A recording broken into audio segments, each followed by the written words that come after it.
तेजस्वी को राजनेता के तौर पे संभावी चौधरी कैसी दिखती? वो अभी तक पुरानी राजनीति कर रहे हैं। हम जब युवा नेता आते हैं उनकी खूबसूरती यही होती है कि वो कुछ नया लेके आते हैं, पर अगर हम तेजस्वी यादव जी की बात तो वो डर के राजनीति कर रहे हैं। लिकर बैन बिहार में खुद ही अच्छा अपने जवाब में फंसते जा रहे हैं। बहुत अच्छा मूव था, इसकी सबने सराहना की और उसका लाभ भी मिला। हमने देखा कि डोमेस्टिक वायलेंस में कितनी कमी आई। तो शराबबंदी जो है वो एक ऐसा कदम था जिसको सिर्फ और सिर्फ महिलाओं को ध्यान में रखते हुए वैसा निर्णय लिया गया कि बिहार में जिन तरीके के नशे नहीं होते थे उसकी एंट्री होती है, वेदर इट इज वीड, चरस, और वो मिल रहा है वहाँ।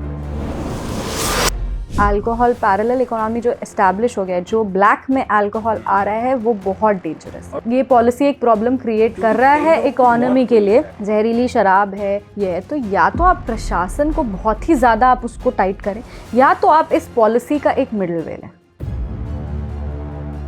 क्या बिहार में जो पॉलिटिकल डेवलपमेंट भी जो होती है, कि हम लोग नीतीश कुमार जी की ही बात करेंगे, कई बार उनको वो जो साइड चेंज करते हैं, जो कभी राजद के साथ फिर एनडीए के साथ, तो ये भी कहीं ना कहीं एक रोड़ा बनता है उस विकास में। तो बिहार को क्या चाहिए जो बिहार बदलेगा और विकास वहाँ तेजी से हो सकती है? जब बाकी प्रदेश आगे बढ़ रहे थे तब बिहार दंगों में चल रहा था, तब हम लोग जात पात में अटके हुए थे, तब बिहार में गुंडागर्दी थी, डकैती थी, पॉवर्टी था। जो बिहार के एक्चुअली काम करने वाले लोग थे वो सब बिहार छोड़ के चले गए। Land acquisition is also a problem. Samastipur में भी हम इंडस्ट्री लगाना चाहते तो मेरे लिए लैंड एक बहुत बड़ा इशू है।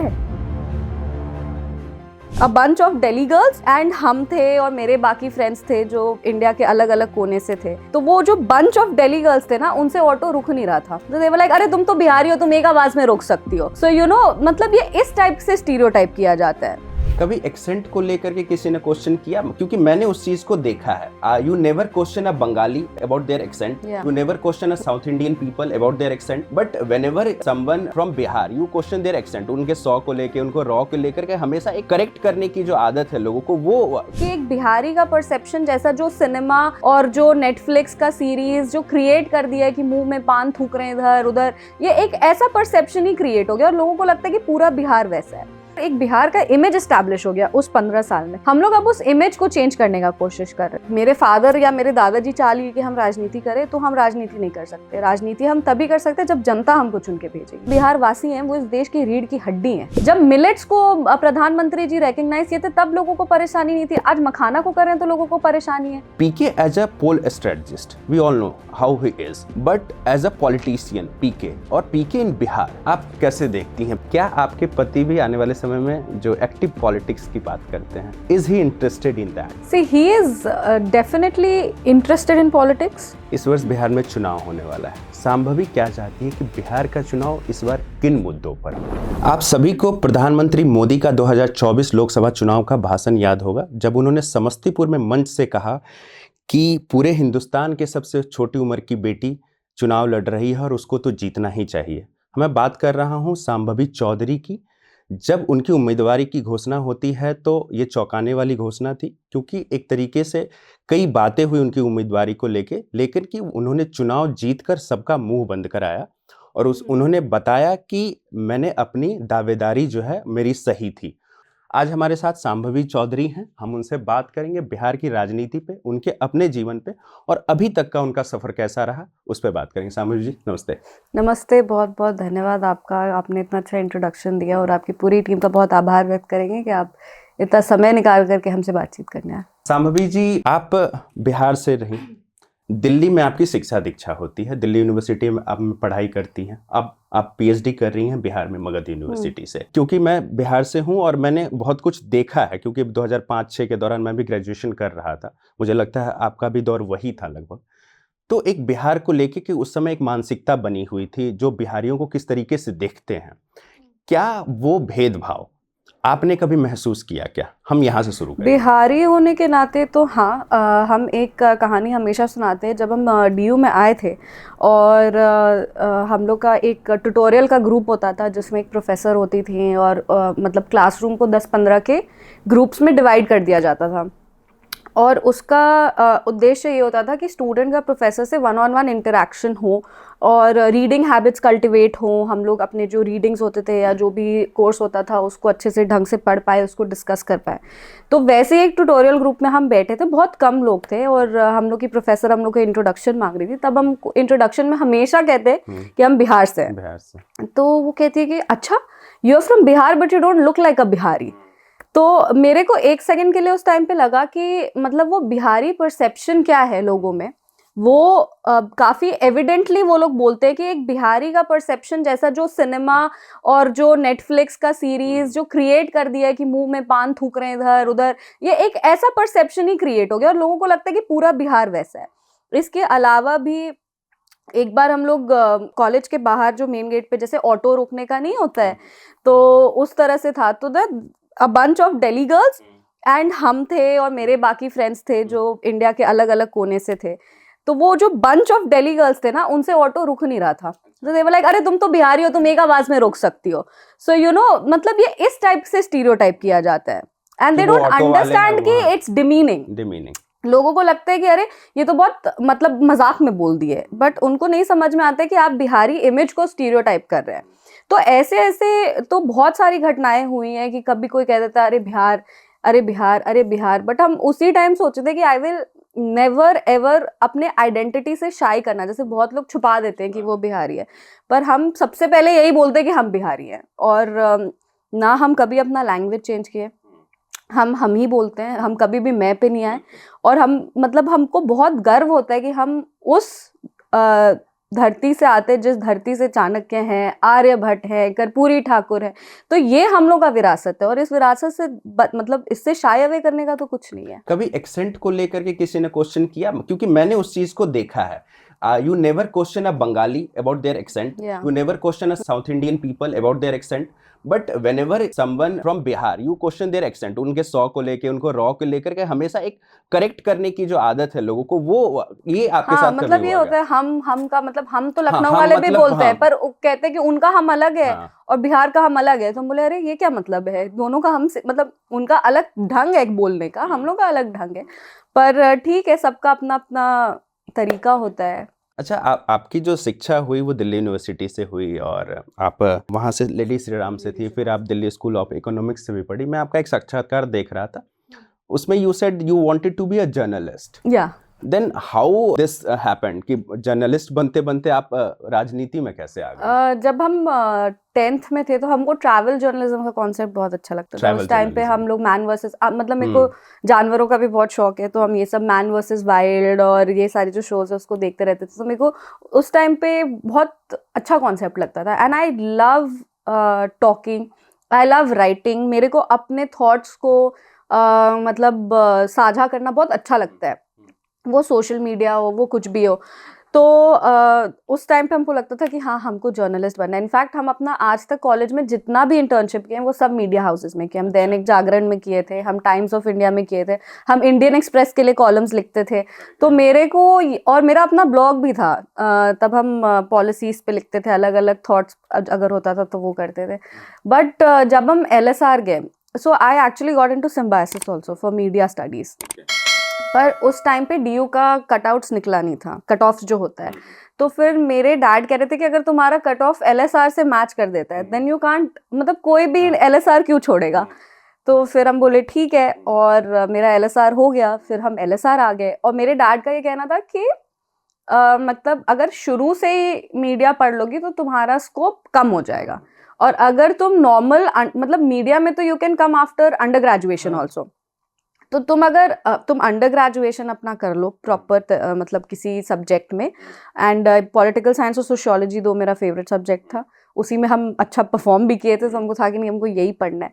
तो वो बोले पहले तुम अंडर ग्रेजुएशन कर लो, उसके बाद if you are still interested in journalism तो तुम स्विच कर जाना। But then I came to LSR, देन वहाँ का पूरा वाइब भी डिफरेंट था। मतलब वहाँ पे बच्चे जो थे मतलब सब आउट परफॉर्मर्स थे, सबको लाइफ में कुछ करना था, सबके एम्बिशंस बड़े थे। फिर मेरे को लगने लगा अरे यार मेरे एम्बिशंस छोटे तो नहीं हो गए। नहीं, मतलब एकदम सीधे वो लोग ऐसे सोचते थे कि अरे UPSC वरना कुछ नहीं, मत सिविल एग्जाम्स वरना कुछ नहीं, ये exam clear, government exams clear करना सब कुछ था उस टाइम पे। तो हमको लगने लगा कि हम कहीं एवरेज तो नहीं किस सोच साल रहे। की बात होगी मतलब? 2016। ये मेरा मतलब एक नॉर्मल टीनेजर का थॉट प्रोसेस होता है ना कि अरे कहीं हम कुछ कम तो नहीं सोच रहे, हमको भी करना चाहिए, हमको भी करना चाहिए। सो ये था, but politics was always part of the plan. हमको पता था कि कभी ना कभी 10 इयर्स, 20 इयर्स, 25 इयर्स लेटर जब मेरे को लगेगा कि हाँ अब सही टाइम है, तब हम पॉलिटिक्स में आएंगे। तो पॉलिटिक्स हमेशा से था, उसके ये कॉलेज से पॉलिटिक्स के बीच में क्या करना है, इसको लेके हम पापा भी सोच रहे थे। मोर और लेस सिमिलर थॉट था कि आपको राजनीति में लाना है? हाँ बिल्कुल। मतलब क्योंकि एक उनको प्रेशर नहीं था, प्रेशर कुछ भी नहीं था, पर हाँ वो हमेशा कहते थे कि तुम एक अच्छी नेता बन सकती हो, तो तुमको बनना चाहिए। तो ये चीज़ था। और मेरे दादाजी भी हमेशा एक हम लोग सब लोग जॉइंट फैमिली में रहते थे, तो हम लोग सारे कजन्स होते थे, पर वो हमेशा हमको देख के कहते थे कि तुम बन सकती हो नेता। तो मेरे को हम लगता था कि हाँ maybe I can do this. और वो ब्लड में भी था थोड़ा, ब्लड में भी क्योंकि था, आपके पर दादाजी थे हाँ राजनीति में। हम लोग को पॉलिटिकल फैमिलीज में ही नहीं, बट इन जनरल अगर आपके फैमिली में कोई किसी पर्टिकुलर प्रोफेशन में है, तो आप उसी प्रोफेशन के इर्द गिर्द सोचने लगते हो। आई एम नॉट सेइंग कि सिर्फ पॉलिटिकल फैमिलीज में ही होता है। अगर आप फैमिली ऑफ डॉक्टर्स होते हैं, हाँ, business तो family में डॉक्टर्स भी होते हैं, हाँ। बिजनेस फैमिली में भी बिजनेस होता है। आप अब पॉलिटिक्स छोड़ दो, लॉ ले लो, लॉ जज के बच्चे ही जज बन रहे हैं। बिल्कुल। अगर कोई सीनियर एडवोकेट है, उनके बच्चे भी एडवोकेट बन रहे हैं। तो ऐसा नहीं है कि सिर्फ ये पॉलिटिक्स में हो रहा है।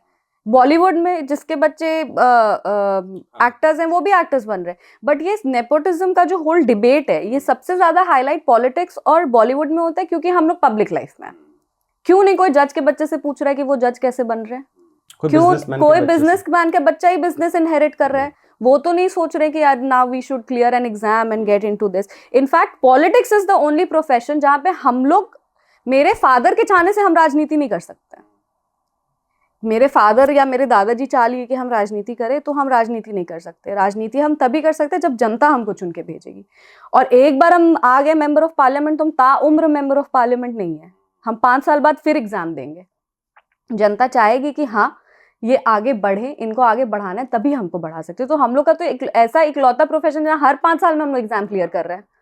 ये इसके बारे में कोई ऐसा कुछ नहीं होता कि एक बार बन गए तो बन गए। हम लोग को तो हर समय 2 साल, 3 साल, 4 साल हम लोग को हर समय अपने आप को प्रूव करते रहना पड़ता है। अच्छा, आपके पीएचडी का जो टॉपिक है वो है कि role of women in active politics in Bihar. ये जो टॉपिक है, आप महिला हैं इसलिए ये टॉपिक चुना, या इसके पीछे कोई सोच है? आपने वहाँ की राजनीति नज़दीक से देखी है, बहुत सारे वहाँ से महिला राजनेत्री आई हैं जिन्होंने अच्छा किया है, तो वो कहीं ना कहीं दिमाग में था या फिर कुछ और था? सो बेसिकली बिहार एक ऐसा स्टेट है जहाँ पे पंचायती राज इंस्टीट्यूशन में 50% आरक्षण है महिलाओं के लिए। तो जो ग्रास रूट लेवल का लीडरशिप है, वहाँ पे मुखिया हैं, वार्ड पार्षद हैं, जिला पार्षद हैं, ये सारे महिलाओं के लिए सीट्स रिजर्व्ड हैं और वहाँ पे महिलाओं का प्रतिनिधित्व होता है। पर यही चीज़ आप ऊपर और आके देखें, अब तो एनडीए की सरकार ने नारी शक्ति वंदन अधिनियम भी लाया, जहाँ पे 33% आरक्षण होगा महिलाओं के लिए संसद में। तो डिफरेंस ये है कि अगर 50% आरक्षण पंचायती राज इंस्टीट्यूशंस में है और महिला लीडरशिप ग्राउंड लेवल पे है, तो वो रेप्लिकेट असेंबली में या पार्लियामेंट में क्यों नहीं हो पाता? व्हाट इज मतलब वो उसका वो जो गैप क्रिएट हो रहा है, वो गैप क्यों क्रिएट हो रहा है? क्या इसमें ये एक बहुत मतलब सोचने वाला डिबेट है कि आपका 50% ग्रास रूट लेवल पे है, पर असेंबली में वो 4% हो जाता है, फिर पार्लियामेंट में वो 7%, 10% हो जाता है। तो ये ऐसा क्यों हो रहा है? या तो और हमको लगता है कि जो हम एक्टिव पॉलिटिक्स में पिछले 6 महीने में देखे हैं, अभी तो पूरा स्टडी मेरा बाकी है, अभी तो हम एडमिशन ही लिए हैं और इसमें आए हैं, तो पूरा स्टडी बाकी है। बट हम क्योंकि अब इस फील्ड में हैं और हम जो देख रहे हैं, हमको लगता है कि सिर्फ एक एंगल नहीं है इसका, इसके बहुत सारे एंगल्स हैं। ये जो पूरा debate of women in politics, वो लोग क्यों नहीं उभर के आ पा रहे हैं, उसका एक मतलब हम लोग को लगता है कि पॉलिटिकल पार्टीज नहीं मौका दे रही हैं। मे बी ये एक साइड हो सकता है, पर अगर पॉलिटिकल पार्टीज चाह रही हैं, तो क्या महिलाएं भी चाह रही हैं कि हम लोग इस तरह के पब्लिक लाइफ में आए? क्योंकि दिस इज अ वेरी मतलब एक कैसे मतलब बहुत प्रोटेक्टिव जॉब नहीं है। कोई 9 to 5 नहीं है, बहुत कंफर्टेबल जॉब नहीं है, फिर इसमें फाइनेंशियल इंडिपेंडेंस होना, मतलब बहुत सारे इसके एंगल्स हैं। तो मेरे को लगता है कि ये एक बहुत अच्छा स्टडी हो सकता है आने वाले टाइम में, क्योंकि नारी शक्ति वंदन अधिनियम भी आ गया है, तो हम लोग को देखने को मिलेगा कि आरक्षण के बाद भी महिलाएं जब आती हैं तो वो कैसा करती हैं। एक मुखिया पति का कॉन्सेप्ट है, एक विधायक पति का कॉन्सेप्ट है, सांसद पति का कॉन्सेप्ट है। तो ये सारे बिहार में तो हमने ये देखा बिहार है। में तो बहुत, वो तो पंचायत सीरीज भी इतना था, उससे मेरे को लग रहा था कि हाँ, इनफैक्ट हम अपने चुनाव में भी देखे कि मुखिया महिला है पर डिसीजंस उनके हस्बैंड ले रहे हैं। सो ऐसा क्यों हो रहा है? और अगर ऐसा हो रहा है तो हम लोग का पॉइंट भी तो डिफीट हो रहा है ना, फीमेल लीडरशिप को एस्टैब्लिश करने का। अगर आप आरक्षण देके महिलाओं को ला भी रहे हैं पर वो लीडरशिप एबिलिटीज नहीं प्रैक्टिस कर पा रही हैं, तो पॉइंट भी तो डिफीट हो गया हम लोग का। तो इसीलिए I want to study this, ये जो जितना भी। मैं आपसे ये नहीं पूछूंगा कि आप राजनीति और परिवार कैसे, क्योंकि वो आप राजनीति में हैं तो आपको पता है कि परिवार कैसे, लेकिन PhD is a big thing, और उसमें भी ऐसा टॉपिक, तो उसमें रिसर्च होता है, सर्वे होता है, बहुत सारी चीजें होती है। तो how you are managing this both? क्योंकि अभी बिहार चुनाव भी है इस साल, तो उसमें भी आप लोगों को जाना होगा, तो कैसे मैनेज कर पा रही हैं? सी पीएचडी में आपको रिसर्च करना ज़रूरी है, आपको इंटरैक्ट करना ज़रूरी है, और आपको स्टडी करना मतलब पढ़ाई करना ज़रूरी है। तो अभी हम ऐसा टाइम निकाल पाते हैं कि मेरे को मतलब एक थोड़ा वो आवर चाहिए इन अ डे जब हम कुछ पढ़ रहे हो। तो ऐसे में क्या होता है कि, और हम उस फील्ड में भी है ना, मतलब हम आउट ऑफ द फील्ड जाके स्टडी नहीं कर रहे हैं, हम अपने ही फील्ड में स्टडी कर रहे हैं। तो मेरे को जो भी एवरीडे इंटरैक्शन भी होता है उससे भी एक इंसाइट मिलता है। और इसके अलावा जो थ्योरेटिकल पार्ट है जिसमें रीडिंग, राइटिंग और थ्योरी से कनेक्ट करने का बात है, तो वो विद टाइम धीरे धीरे everyday I try to take out some time कि आज हम ये पढ़ ले, आज हम वो पढ़ ले। अगर कोई बहुत अच्छा आर्टिकल लिखा होता है, कोई मेरा इंटरैक्शन होता है, कहीं हम जाते हैं, कुछ प्रोफेसर से मिलते हैं, अब तो मेरा स्कोप और वाइड हो गया, प्रोफेसर से भी मिल रहे हैं, पॉलिटिकल पार्टीज के लोगों से भी मिल रहे हैं, तो उनसे बीच बीच में ऐसे ऐसे कॉन्वर्सेशन चलते रहता है। पर अभी तो जस्ट स्टार्ट हुआ, अभी मेरे पास है टाइम, तो हमको लगता है कि in the next few years मेरा स्टडी एस्टैब्लिश हो पाएगा। लोकसभा चुनाव आते आते आपका पीएचडी भी हाँ हाँ हाँ हो जाना चाहिए, फिंगर्स क्रॉस्ड की कोशिश तो वही रहेगी। सामवी, आपका एक भाषण जो है, स्पीच जो है पार्लियामेंट में जो आपने दिया, वो काफी वायरल हुआ, और वो उसमें आपने कहा कि बजट घर का हो या देश का, अगर वो किसी महिला के हाथ में है तो परफॉर्मेंस एंड प्रॉस्पेरिटी दोनों की गारंटी है। अभी बजट आया है, और ये लोग एक तबका ये भी कह रहा है कि ये बिहार का बजट था, बिहार को बहुत कुछ मिला है, मिडिल क्लास के लिए एक बड़ी घोषणा की है निर्मला जी ने। इस पूरे बजट को संभवी कैसे देखती है, और ये जो आरोप है कि ये बिहार का बजट है, इसको कैसे देखती? नहीं, ये बिहार का बजट नहीं है, ये विकसित भारत का बजट है। विकसित भारत है 2047 जो हम लोग का संकल्प है, वो मतलब उस संकल्प को लेके ये बजट को तैयार किया गया है। जो लोग कह रहे हैं कि ये सिर्फ एक सर्टेन स्टेट के लिए इस बजट को तैयार किया गया है, तो आई थिंक वो लोग बजट ठीक से पढ़े नहीं है। हमारे प्रधानमंत्री हमेशा कहते हैं कि कोई भी बजट जो देश का बजट जब आता है तो वो 4 पिलर्स पे, पिछले 2 साल से तो हम, पिछली 2 बजट से तो हम ही देख रहे हैं कि युवाओं पे फोकस रहता है, किसानों पे फोकस रहता है, महिलाओं पे फोकस रहता है और गरीबों पे फोकस रहता है। फोकस ये रहता है कि जो भी पॉलिसी, जो भी योजनाएं बन रही हैं, वो जो लाइन में सबसे लास्ट आदमी है उस तक पहुंचे। ये वो वाला कॉन्सेप्ट नहीं है कि दिल्ली से 1 रुपए गया तो 15 पैसा पहुंच रहा है, ये वो वाला कॉन्सेप्ट नहीं है। तो ये योजनाएं उस तरह से डिजाइन की जाती हैं। अगर आप महिलाओं की भी बात करें तो लगातार महिलाओं के अधिकार की लड़ाई एनडीए की सरकार लड़ रही है। इसके अलावा इस बजट में तो जो महिलाएं दलित, वंचित, शोषित वर्ग से आती हैं उनके लिए भी इसमें प्रोविजन है। युवाओं, जो हम लोग का आज का ग्रोइंग इंडस्ट्री है, एआई है, टेक है, स्पेस है, ये सबको एक्सपैंड किया जा रहा है इस बजट में। आपके न्यूक्लियर एनर्जी को एक्सपैंड किया जा रहा है। तो ये सारी चीजें विपक्ष को नहीं दिख रही है, ये तो देश को मजबूत करने का बात हुआ ना। और जहां तक रही बात बिहार की, तो बिहार में हमको तो समझ में नहीं आ रहा है कि लोगों को परेशानी क्यों हो रही है। बिहार इस देश की, जो बिहार और बिहार वासी हैं वो इस देश की रीढ़ की हड्डी हैं।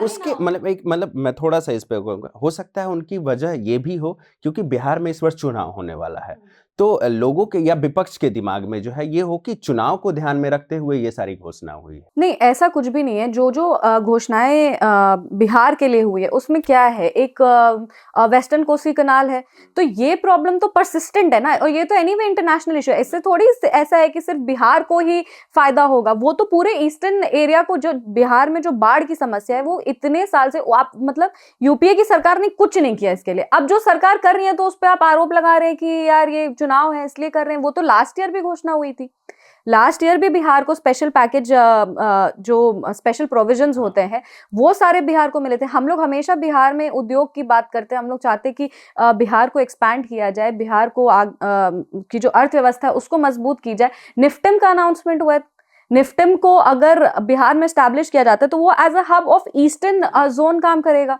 अगर आप देखें तो एग्रीकल्चरली बिहार, नॉर्थ बिहार ही सबसे रिच है, बहुत फर्टाइल है। अगर इस जोन में आपको एग्रीकल्चरल कैपिटल बनाना है तो बिहार से आपके पास बिहार से ज्यादा बेटर कोई ऑप्शन नहीं है। तो अगर वहां पे निफ्टम अगर आ रहा है तो इसमें क्यों परेशानी हो रही है? ये तो पूरे ईस्टर्न जोन के लिए काम करेगा ना। इसके अलावा मखाना बोर्ड, जब मिलेट्स को प्रधानमंत्री जी रिकॉग्नाइज किए थे तब लोगों को परेशानी नहीं थी, आज मखाना को कर रहे हैं तो लोगों को परेशानी है। तो यू मीन टू से कि ये जो भेदभाव जो हम लोग कहते हैं, चाहे सिनेमा में हो, मीडिया में भी एक तरीके से, तो आप कहते हैं कि ये जो मखाना, इन सब घोषणाओं के साथ जो लोगों को जो प्रॉब्लम हो रही है, तो वो चाहते हैं कि एक तरीके से कि बिहार जहां था वहीं रहे। देखिए, ये हमको लगता है कि वो आइडिया कि बिहार को प्राथमिकता दे के बजट तैयार किया जा रहा है, ये लोगों को अच्छा नहीं लग रहा है कहीं ना कहीं, क्योंकि पिछले साल आंध्र प्रदेश के लिए भी स्पेशल प्रोविजंस थे बजट में। पर उसके लिए जो अब पिछले चुनाव के बाद जब आए थे हम लोग लोकसभा जीत के, लोकसभा चुनाव के बाद, और तब जो बजट का डिस्कशन हुआ था उसमें भी विपक्ष बार बार बिहार पे निशाना साध रहे थे, वो आंध्र प्रदेश के बारे में एक बार भी नहीं बोले।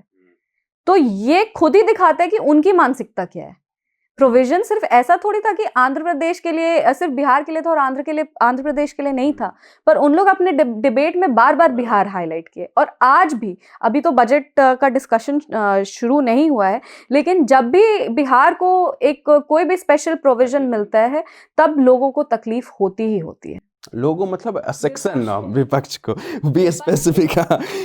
अच्छा, हम लोग बिहार की ही बात कर रहे हैं। अभी जो हाल में जो एक सबसे बड़ा मुद्दा रहा बिहार में, वो बीपीएससी प्रोटेस्ट को लेकर के रहा, और उसमें जो है ऑलमोस्ट काफ़ी संख्या में जो है छात्र सड़क पे थे। उसमें आप कैसे देखते हैं इस पूरे जो एपिसोड को? क्योंकि देखिए, पेपर लीक ऐसा नहीं है कि सिर्फ बिहार में ही हो रहा है, कई सारे, चाहे वो बीजेपी रूलिंग गवर्नमेंट हो या नॉन बीजेपी रूलिंग गवर्नमेंट हो, ये पेपर लीक एक समस्या देश की है। आप बिहार एपिसोड को कितना, और जो बच्चों पे जो लाठीचार्ज हुआ वो नहीं, बच्चों पे लाठीचार्ज के खिलाफ हमने पहले भी बोला है, हम अभी भी कह रहे हैं। और हम लोकतंत्र में हैं, विश्व का सबसे बड़ा लोकतंत्र है ये, और लोकतंत्र की खूबसूरती ही ये है, हम लोग जब भी देश आगे बढ़ा है वो कोई ना कोई प्रोटेस्ट से ही आगे बढ़ा है, कोई ना कोई सिचुएशन के खिलाफ आवाज उठाया है, वहां से वो एक क्रांति शुरू हुई है। और वो क्रांति, और हम तो बिहार की बेटी हैं, बिहार तो अपनी क्रांतियों के लिए ही जाना जाता है। तो ऐसा नहीं है कि कोई प्रोटेस्ट हो रहा है तो वो गलत हो रहा है, सबको अधिकार है। अगर आज हम सरकार के पार्ट हो के ये कह रहे हैं कि अगर सरकार ने कोई ऐसा डिसीजन लिया है जिससे लोग सहमत नहीं है, उनको उसके खिलाफ आवाज उठाने का पूरा अधिकार है। इससे हम लोग को भी एज जनप्रतिनिधि हम सोचते हैं कि हम लोग को भी एक दूसरा एंगल मिलता है सोचने को। जहां तक रही बात स्टूडेंट प्रोटेस्ट की, तो स्टूडेंट प्रोटेस्ट जो है वो कह सकते हैं कि कहीं ना कहीं जो युवाओं के दिल और दिमाग में चलता है, वो उसका जो रिजल्ट होता है वो होता है स्टूडेंट प्रोटेस्ट। और स्टूडेंट प्रोटेस्ट के हमेशा हम फेवर में ही बोले हैं, स्टूडेंट्स पे लाठीचार्ज कभी नहीं होना चाहिए। जो दृश्य देखने को मिले थे जहाँ पे विद्यार्थियों को, अभ्यर्थियों को पीटा गया था, वो बहुत ही मतलब खुद भी मेरे को देख के, क्योंकि हम भी स्टूडेंट रहे हैं, और अगर कल को अगर हम भी स्टूडेंट प्रोटेस्ट में रहते और अगर हम लोग के लाठीचार्ज होती तो नहीं अच्छा लगता। देखो, स्टूडेंट्स पे लाठीचार्ज नहीं करना चाहिए। एक तरीका होता है ऐसे प्रोटेस्ट के साथ डील करने का, और वो तरीका ये है कि आप एक फ्रूटफुल डायलॉग एस्टैब्लिश करिए, आप उनसे बात करिए, आप उनकी बात को सुनने का प्रयास करिए। और बिहार सरकार में ने उनकी बातों को सुना है। जो बिहार सरकार का प्रतिनिधित्व कर रहे थे वो स्टूडेंट के डेलीगेशन से मिले थे। ये पेपर लीक का जो मैटर है वो एक सीरियस, बहुत गंभीर मैटर है और अब इसके इंट्रिकेट डिटेल्स में मतलब जाने का ये नहीं है, पर हाँ, अगर स्टूडेंट्स को लगता है कि उनके साथ अन्याय हुआ है तो उनको इंसाफ मिलना चाहिए। इस प्रोटेस्ट में एक और बड़ी घटना होती है जब पीके की एंट्री होती है, प्रशांत किशोर की एंट्री, इसका राजनीतिकरण हो जाता है। और पीके अभी अगर हम लोग पिछले 1-2 वर्ष से देखें तो पीके बिहार की राजनीति में काफ़ी रुचि ले रहे हैं। अब तो वो पार्टी भी उन्होंने फ्लॉट कर दिया है। PK as a pole strategist, we all know how he is, but as a politician PK, और पीके इन बिहार, आप कैसे देखती हैं पीके को एज अ पॉलिटिशियन, और बिहार में पीके के लिए कितना स्कोप है? देखिए, उनको नेचुरली राजनीति का ज्ञान हमसे ज़्यादा है और वो हमसे बड़े भी हैं, तो हम बहुत विनम्रतापूर्ण कहना चाहते हैं कि उनकी राजनीति को हम अभी बिहार में इररेलेवेंट समझते हैं। क्योंकि बिहार की राजनीति जो वो करना चाह रहे हैं, बिहार अभी उसके लिए तैयार नहीं है। उनका आइडिया जो भी हो, उनकी सोच जो भी हो, हम लोग उपचुनाव में भी देखे हैं कि बिहार अभी उनको एक्सेप्ट नहीं कर रहा है और हमको नहीं लगता है कि जिस तरह का वो आइडिया लेकर के चल रहे हैं उससे बिहार की राजनीति को बदल दिया जा सकता है। क्योंकि वो जो बात कर रहे हैं वो एक प्रिविलेज सेक्शन से बात कर रहे हैं, वो उन लोगों से बात कर रहे हैं जो लोग एक क्रीमी लेयर में आते हैं, उन लोगों की सोच को वो दर्शा रहे हैं। पर वो ये नहीं समझ रहे हैं कि अभी भी बिहार में ऐसी समस्याएं हैं जो मतलब ये सोच से नहीं डील किया जा सकता है उसको। हम लोग खुद भी राजनीति में थे, हम लोग को भी लगता था कि हम लोग भी जब जाएंगे तो बहुत इंटेलेक्चुअल टाइप ऑफ पॉलिटिक्स करेंगे, पर आपको अपनी, जब आप जनता से डील करते हैं तो आपको जनता की तरह होना पड़ता है। जनता को आप अपनी तरह नहीं बना सकते, जनता मालिक होती है।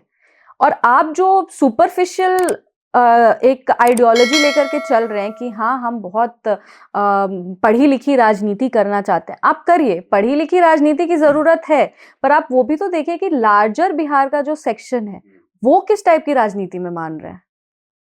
सो ये चीज है, अभी भी वो जो बिहार के अहम मुद्दे हैं उसको वो नहीं उठा पा रहे हैं, वो जनता में क्लिक नहीं कर पा रहे हैं। इतना वो पैसा खर्चा किए हैं पर तब भी उनका ग्राउंड पे वर्कर्स हम लोग को नहीं दिखते हैं। हर जगह टेंट सिटी बना देने से तो आपकी राजनीति नहीं ना चलेगी। आपके पास जो काडर है वो कहाँ है आपका? अभी तक वो एक काडर भी नहीं डेवलप कर पाए। तो अगर आप अपने चुनाव के लिए काम करें तो ठीक है, पर आप चाह रहे हैं कि हम पूरे बिहार पे कंट्रोल करें, तो आपको ये सोचना पड़ेगा कि बिहार की अभी ज़रूरतें क्या है, आप उसके लिए आवाज़ उठाइए ना। आप तो हर समय सोशल मीडिया वाला काम कर रहे हैं, जहाँ पे कैमराज होगा, जहाँ पे रील होगा, जहाँ पे फोटोज होंगे, आप वहाँ पहुँच जाते हैं। पर अगर आपके पास, आप पढ़े लिखे हैं, आप पढ़ी लिखी राजनीति करना चाहते, तो आप क्यों नहीं बीपीएससी के बच्चों के लिए अनशन पे बैठने से ज़्यादा अच्छा था कि आप सरकार से बात करते, आप उनकी बातों को रखते, आप मुख्यमंत्री जी के पास जाते और आप बोलते कि ये सारी समस्याएं हैं, आप स्टूडेंट्स के लिए आप ये करिए। पर आपने वो नहीं किया, और आपने वो किया जिसका कोई जरूरत नहीं था, और जिसके वजह से कह सकते हैं कहीं ना कहीं छात्रों का नुकसान भी हो गया, कह सकते हैं। हाँ, मतलब अननेसेसरीली बहुत ज्यादा पॉलिटिसाइज हो गया इशू। मतलब कैसे होता है कि ये बच्चों का इशू है, ये विद्यार्थी जो है उनका इशू है, ये आपकी राजनीतिक रोटी सेकने वाला इशू नहीं है, ये उनके भविष्य का बात है। अब कभी तेजस्वी पहुंच जा रहे हैं, कभी प्रशांत किशोर, मतलब कि अब मतलब ये सब एकदम सरकार के खिलाफ हैं, हम लोग सब एकदम सरकार के खिलाफ हैं, उस टाइप का आप इमेज एस्टैब्लिश करने का, जबकि वो तो अपने हक की लड़ाई लड़ रहे हैं, आप अपनी रोटी सेकने वहां पहुंच गए हैं। आप अभी आइडिया की बात कर रहे थे कि उनके आइडिया की राजनीति नहीं, बिहार में कई आइडियोलॉजी की राजनीति हुई। एक दौर रहा जिस दौर की सबसे ज़्यादा चर्चा होती है वो लालू यादव का दौर रहा, और हम सब ने देखा कि वो दौर कैसा था। We will not get into the details of that. उसके बाद नीतीश जी आते हैं और कहीं ना कहीं बिहार की छवि बदलती है, लेकिन बिहार की छवि या बिहार विकास के पैमाने पे अभी भी वहाँ नहीं पहुँचा है जहाँ उसको पहुँचना चाहिए था। अगर हम लोग जो बीमारू राज्य का जो एक कॉन्सेप्ट था जिसमें मध्य प्रदेश, यूपी, बिहार ये सभी राज्य आते थे, उसमें मध्य प्रदेश बाहर हो गया है एक तरीके से। उत्तर प्रदेश, हम कहाँ पिछड़ रहे हैं, हमारी राजनीति या जो नेता हैं वहाँ के वो कहाँ पीछे हो जा रहे हैं कि बिहार जो है उस तरीके की रफ्तार में बिहार नहीं दौड़ पा रहा। हम नीति आयोग का डाटा लेंगे और पिछले कई वर्षों का आप डाटा देखिएगा तो बिहार अभी भी निचले पायदान पे है, ठीक है। तो बिहार को क्या चाहिए जो बिहार बदलेगा और विकास वहां तेजी से हो सकती है? अब ये बहुत लंबा एक डिबेट है, इसके बहुत सारे एस्पेक्ट्स है। अगर एग्रीकल्चर अलग हो गया, इंडस्ट्री अलग हो गया, फिर हम लोग का जो बिहार झारखंड का पार्टीशन था वो एक, इसका भी वो भी एक बहुत बड़ा एस्पेक्ट है इसका। तो शुरू से शुरू करते हैं कि जब हम लोग को एनडीए सरकार को जब बिहार मिला था तो बिहार जंगल राज से नीतीश कुमार जी को, माननीय मुख्यमंत्री श्री नीतीश कुमार जी को मिला था। जब बाकी प्रदेश आगे बढ़ रहे थे तब बिहार दंगों में जल रहा था, तब हम लोग जात पात में अटके हुए थे, तब बिहार में गुंडागर्दी थी, डकैती थी, पॉवर्टी था। जो बिहार के एक्चुअली काम करने वाले लोग थे वो सब बिहार छोड़ के चले गए थे। वो अभी भी उनको उतना कॉन्फिडेंस नहीं है कि वो बिहार में वापस आना चाहते। वो माइग्रेशन बिहार का तब शुरू हुआ था। उसके बाद वो 15 साल ये चला, ये भी नहीं कि 5 साल 7 साल, ये 15 साल का एक दौर था जो बिहार को -15 की ओर गड्ढे में लेकर के चला गया। ठीक है, अब हम लोग उस -15 से शुरू किए।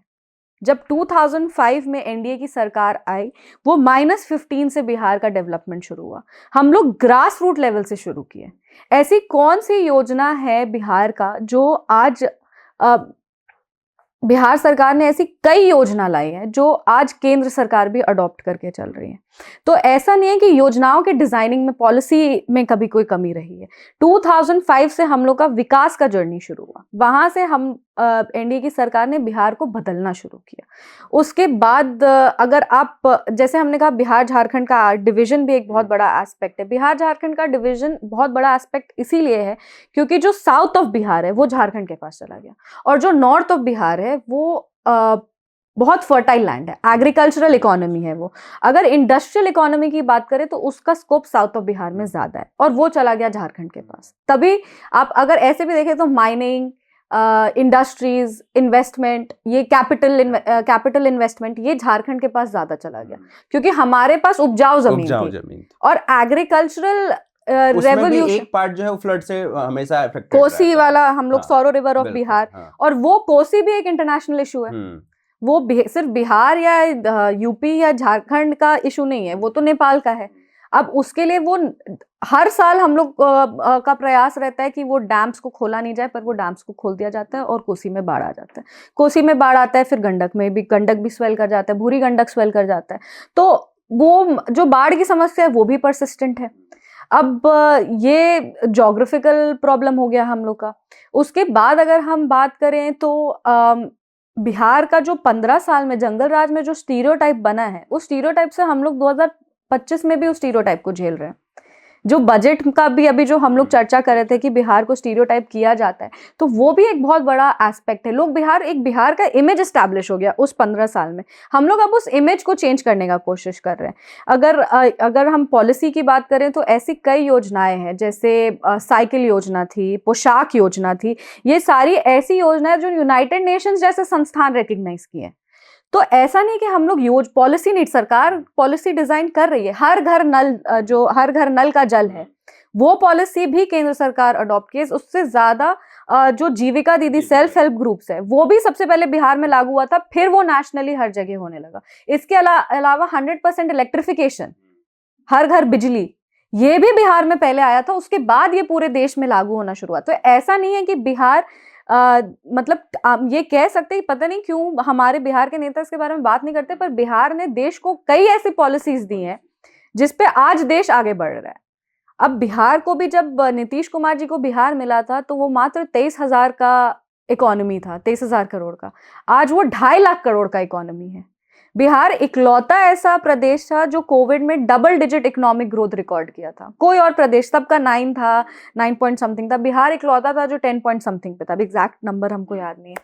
तो ऐसा नहीं कि बिहार का जो इकोनॉमिक ग्रोथ है उसमें अभी भी बहुत पोटेंशियल है, पर ये कहीं ना कहीं हम लोग स्टीरियोटाइप में फंस जाते हैं, कहीं ना कहीं हम लोग सोच में फंस जाते हैं। ऐसा नहीं है कि इंडस्ट्रीज नहीं आ रही है, इंडस्ट्रीज आ रही हैं, पर हाँ, जिस स्पीड पे इंडस्ट्रीज को आना चाहिए उस स्पीड पे इंडस्ट्रीज नहीं आ रही है। अगर आप लैंड एक्विजिशन की बात करें तो वो भी एक बिहार में समस्या है।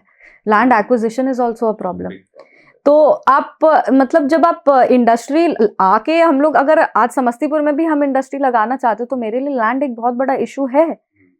कहाँ से हम वो लैंड लाएंगे? अगर लैंड लाएंगे भी तो हमको कौन दे रहा है? तो ये सारी चीजें छोटी छोटी हैं जिसके बारे में हम लोग चर्चा नहीं करते, और इसके लिए हम लोग को साथ आके जैसे एक इकोनॉमिक फोरम टाइप बिहार के लिए डिजाइन करना चाहिए, जहाँ पे हम लोग कैसे बिहार की इकोनॉमी को और आगे लेकर के जा सकते हैं। जब अगर हम लोग बजट, बिहार के बजट एलोकेशन तो तभी ना बढ़ेगा जब कैपिटल एक्सपेंडिचर आपके प्रदेश का बढ़ रहा है, जब उसमें पैसा आ रहा है प्रदेश में, तब आपका एक्सपेंडिचर बढ़ रहा है। तो ऐसा नहीं है कि हम लोग का इकोनॉमी ग्रो नहीं कर रहा है, हम लोग का बजट भी ग्रो कर रहा है। जो 23,000 पूरे बिहार प्रदेश का 23,000 करोड़ बजट था, आज 2025 में 38,000 करोड़ इकलौता शिक्षा का बजट है।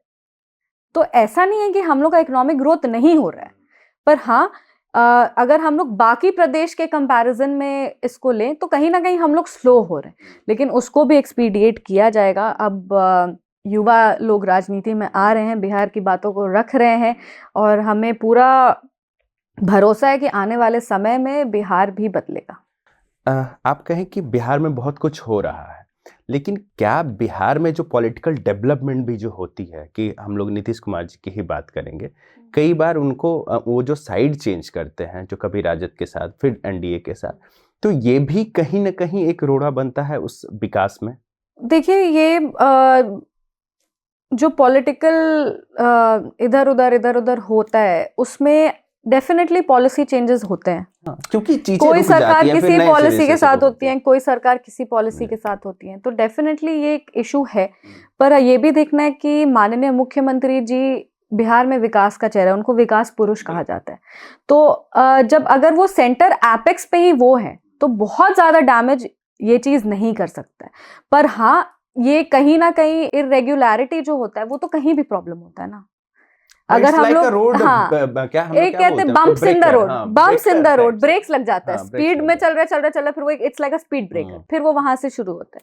पर हमारे माननीय मुख्यमंत्री नीतीश कुमार जी जो हैं, उनको विकास पुरुष किसी रीजन से कहा जाता है, और जिस तरह से वो बिहार बदले हैं, और जिस तरह से जितना पोटेंशियल उनमें है बिहार बदलने का, उतना जो वो बिहार को दिए हैं, वो हम मानते हैं कि शायद ही कोई कर सकता है।